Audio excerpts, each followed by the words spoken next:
Let's talk about my favorite tools to create artwork.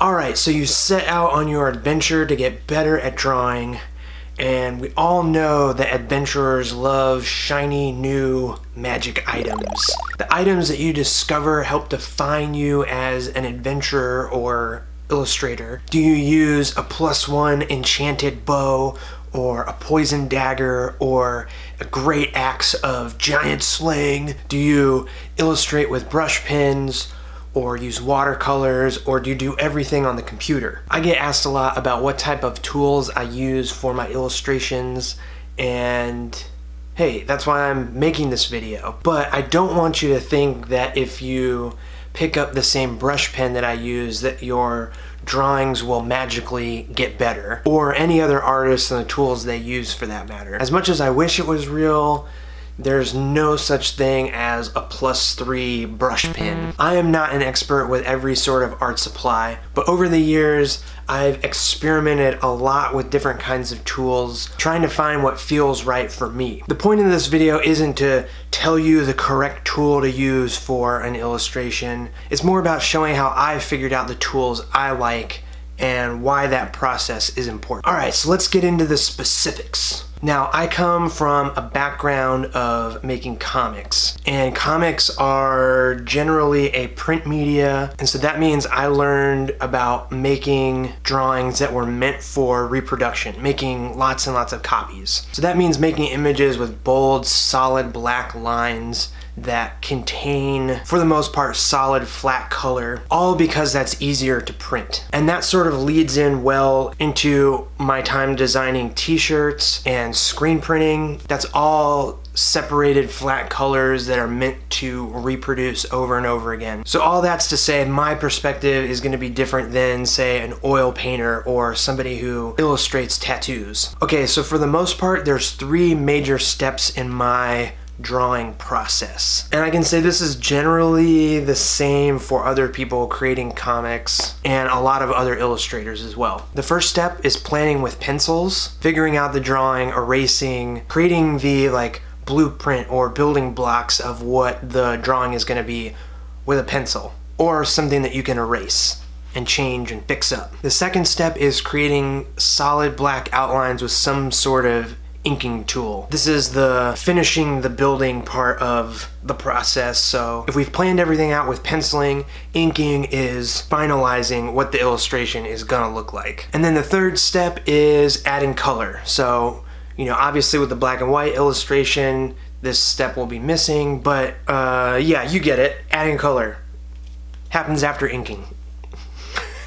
So pencils, I use a 0.5 Pentel mechanical pencil for a couple of reasons. It's got this nice grippy bit to keep my hands from hurting and getting too calloused, and it also comes with this white vinyl eraser, which is my favorite. I also like to use the little white Staedtler erasers best. These seem to erase pencils very cleanly without leaving smudges and stuff, and also they aren't too rough on paper. Now, I usually have 2 of these pencils around, one with regular graphite and one with non-photo blue.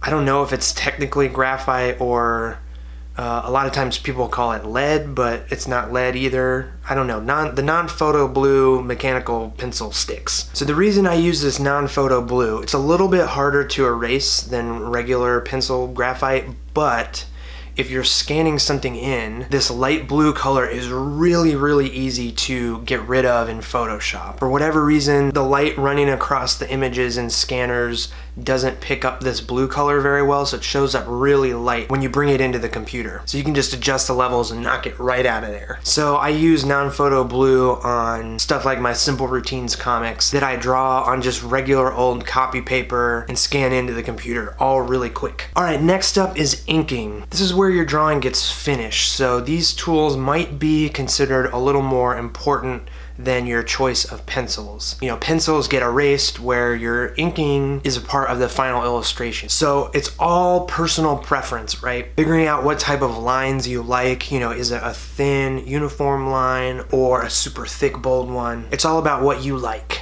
So for me, I do a lot of stuff with uniform lines, but I also really love having something with some variation and control over the thinness and thickness of the line as well. So I used to use G-nibs and reel brushes, either like a Winsor Newton Series 7 or a Raphael Sable #2 size brush for the size I like to work at. And those were dipped in either Higgins Black Magic ink, or I also really like the Winsor Newton India ink. Honestly, I really don't do much of that type of work anymore. You know, the computer has replaced a lot of the traditional tools I use, but we'll talk about that later. But really what it comes down to is that I've found brush pens that I really like. They accomplish the same type of lines without having to dip the brush or the nib into ink over and over again, and then of course having to clean stuff up at the end as well. All that being said, it is crazy fun to experiment with different brushes and different nibs. It's a great way to really force yourself to learn how to control your lines. Okay, so I really love to experiment and try out new pens and all kinds of different art supplies, but I've really narrowed it down to 3 main types that I use. These are my most favorite pens to ink with. Alright, so the first one is for the thin uniform lines. This is what I use to ink my Simple Routines comics. It's the Faber-Castell Pitt Artist Pens. And for the scale, I usually draw a size F, or I think that means fine. Works really well. Or sometimes if I'm drawing smaller, I'll use a size S, which I assume means small. Okay, the second is a quick, easy, disposable brush pen. And for this, I go with the Kuretake Fuda Kochi Regular. I'm sorry, I know I'm butchering the pronunciation of that. So this pen is really great, has a durable, fine tip, so you can get really nice, thin lines, and then if you press down harder, you get those thick, bold lines, like using a brush. This one is disposable, so the tip doesn't last forever, but usually someone who is pretty heavy-handed and can mess up some pen tips, I usually run out of ink before the tip of this pen gets too busted. And third, when I'm feeling fancy, want to get really brushy with it, I bust out my Kuretake number 13 fountain brush pen. So this isn't a felt tip pen. This is synthetic hairs, so it feels like an actual brush that you would dip into ink. But it has cartridges like fountain pens, so you don't actually have to dip it into ink. So yeah, when it runs out of ink, you just pop in a new cartridge and you're good to go. It's awesome. A lot of artists that use these type of brush pens really like the Pentel Pocket Brush. That pen is equally as good, works exactly the same. The only difference is the brush tip on it. The length of the brush is a little bit longer than the Kuretake, so I have a little bit harder of a time controlling it. Alright, so if you make mistakes with ink, you have to correct it. So you can either do that in Photoshop, or you need some sort of correctional fluid or tape or whatever, white stuff to cover it up. I don't use anything fancy here. I just like these Pentel Presto things. You know, it's just white out, but it's in this kind of like giant ballpoint pen type thing, so it's definitely easier than using like a whiteout brush or something. Alright, now depending on the type of tools you use, that will determine what kind of paper you're working on. Since I'm mostly using pens and inks, Bristol board is my go-to paper. So my absolute favorite is the Strathmore 400 series Bristol board.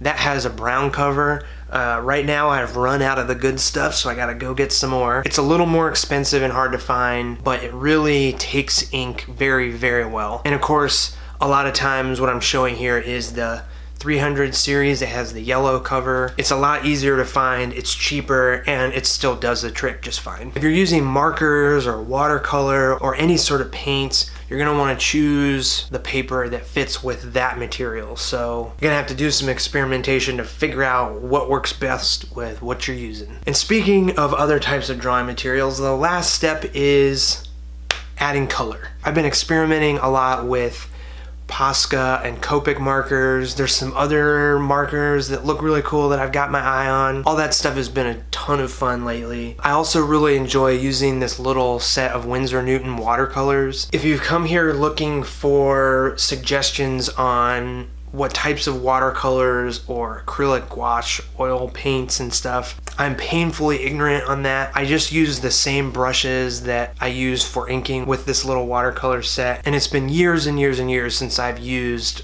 real watercolor paints, not these little bricks. So maybe that's something I need to jump back in and experiment with in the future. And honestly, my lack of use with those materials is because 95% of what I make needs to be reproduced on a skateboard or t-shirt, in a book, or somewhere else. So that means pretty much all of my coloring happens on the computer in Photoshop. In fact, all of these tools that I've mentioned can be replicated in the computer. I use PCs. I have a desktop at home and a laptop for travel. I'm not gonna get into the specs of my computer. I don't think it super matters. I have a Wacom Cintiq Pro 16, so I can draw directly on the screen. I mostly draw in Adobe Photoshop, but I also use Illustrator a fair bit as well. In the future, I will do more videos about how I specifically work in Photoshop, but those are going to be a little bit more advanced, and I thought it was important to make something about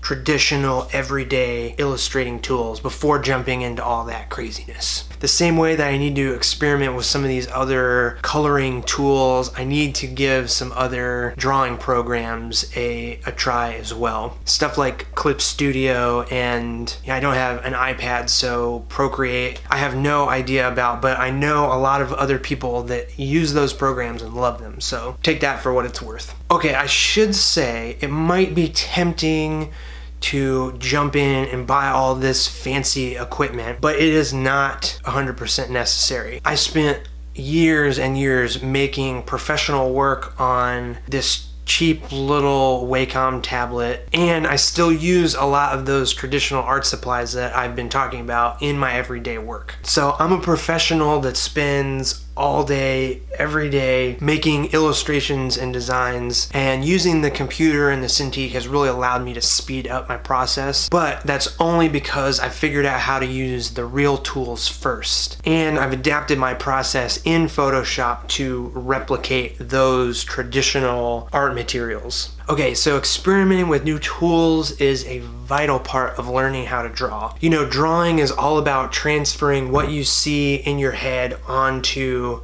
a sheet of paper or canvas or whatever. So once you've spent a good amount of time with your pencil, with that pen nib, with that set of markers, you'll really learn how they work, and you'll be able to visualize how your drawings will look when using that specific tool. Okay, I hope that was a helpful rundown of all my favorite tools. I've put a bunch of links down in the description below where you can find everything I've mentioned. If you have any questions or any suggestions on some other tools I should try out, leave a comment for me. If you'd like to see more of my drawings, follow me on Twitter and Instagram. I try and post something cool there pretty much every day. Thank you so much for checking this video out, and I'll see you in the next one.